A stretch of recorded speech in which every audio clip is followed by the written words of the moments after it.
this is a really interesting project that we currently have in our workshop.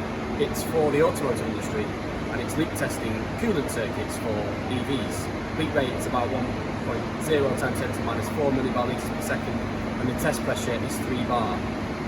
One of the real challenges of this project was actually creating automated tooling that would seal the product. Although 3 bar is considered relatively low pressure, the surface area of the product is so large that the force required to make sure that we can clamp it is significant. And it was something that at the outset of the project we were concerned about, and we wanted to make sure that we did due diligence and that the system that we would install would work correctly.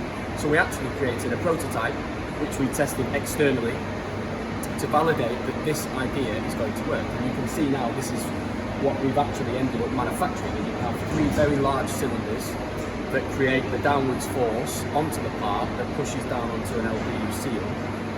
That is over 3 tons. So when you inject the tracer gas into the product, it will not lift up and it will create the seal that we need to be able to leak test the circuit.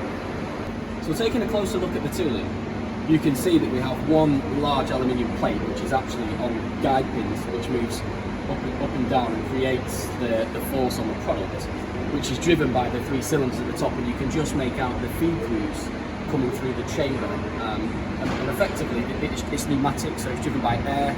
You could use nitrogen if the leak rates were lower, but for this project we don't need to, because the leak rates are in the -4s. And effectively when the cycle is initiated, the cylinders will drive down this plate with the independent pins that have all got springs and are set up correctly to fit just onto the product and create that downward pressure that then seals the part onto the LPU seal.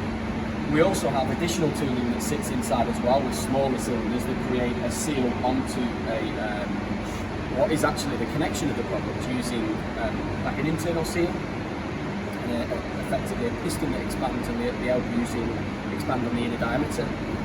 And we also have locking mechanisms here as well from a safety perspective to make sure that this is safe and not going to be driving down when not necessary.